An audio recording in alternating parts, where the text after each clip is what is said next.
I'm Dave First. It's great to be joined today by Kevin Blanch, whose real name is rarely uttered up and down pit lane. I'm talking about Rocket. He is the technical director for IndyCar. You've been doing this for a long, long time, my friend. I've been wanting to do this for a long time because your stories are going to be good. I know that. But let's start kind of at the beginning. We all just don't show up in racing. How did it get to this point? What struck your interest? How'd you get here? Well, kind of, I was like everybody. I used to be on that side of the fence, and I wanted to be on this side of the fence. So I started working out at local racetracks like Anderson Speedway, and we started with a guy that had a stock car, and we went from there, and we got us a late model. So then I was able to kind of learn how to, really work on a race car and do setups, but I was a painter for a living, so I knew my chance was going to be getting in as a painter. That's back when cars were still painted, unlike today. Right. I sat at home, made a resume, probably got interviewed by 5 or 6 guys, had a chance to go down to NASCAR, but really wanted to stay here at Indy, which is where I grew up, and got started with Patrick in '88, late in '88. And then, the day I got hired, the next words out of my mouth were, I really want to be a mechanic. I don't really want to paint. So I just kept pushing that envelope further and further. And I'm assuming, like many of us that grew up in Indiana, this place means the world to you. Oh, this has got a lot of school skipping days and a lot of hanging out in the real snake pit. And we set. There are the stories. There's the stories. Yeah. We set in turn 4 every year for qualifying. Yeah. A lot of time vested here, even before I got here. I'm going to fast forward a little bit. You joined a team by the name of Panther Racing in the mid-'90s, and that was a dominant team in the Indy Racing League. 2-time champion with, of course, the great Sam Hornish Jr. What made that team so special? And you were a huge part of that team. I would say, as much as it's cliche, is that was really, truly a group of racers. We didn't care if we came into work at 6 in the morning and worked till 10 at night.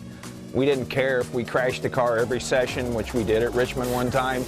We all had the same drive, which was to win. We wanted to win everything. We wanted to be first out for practice, run the most laps, be in line to qualify, be in line to tech. We were striving to be first at everything we did. Great job, Sammy, great job, buddy, you're the man! That was probably 2 or 3 of the greatest years. And then the following year we got not the greatest motor, so it kind of turned tides a little bit, and that's kind of when I started wanting to step back and come over here on the IndyCar side. So that leaves you, Brian Barnhart offered you the gig with IndyCar. Was that a difficult decision, or because you were ready to transition, it was like, yeah, okay, we'll do this? The funny thing is, I didn't even know what I was going to get paid. Wait, what? I went to work the first day and I said, oh, by the way, what are you going to pay me? Some of us are lucky to get paid. So Correct. Anyway, right. Correct. But, at that point, I'd been on 2 Indy 500 winning teams. I'd won the championship 3 times, dozens of races. Right. And that era, it was difficult. And you had to work hard and day after day after day. And I was ready to try something else. Had I not won, it probably would have been difficult. Yeah. But being as I was able to win, and I won a lot of chief mechanic awards and was comfortable with where I was. Yeah. So I was okay coming over, and they needed help, to be honest with you. So it just was a good fit at that time. What keeps you going in the sport? I enjoy all the people, and that's another hard thing is, because I've been here 35 years, I know all these guys and girls. I've worked with most of them.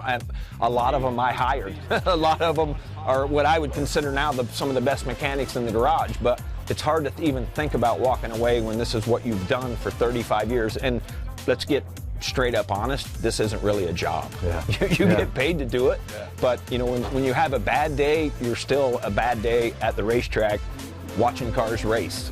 So the name Rocket, where did it come from? Years ago, once again, all your toolboxes used to be hand lettered, like the race cars were all hand lettered.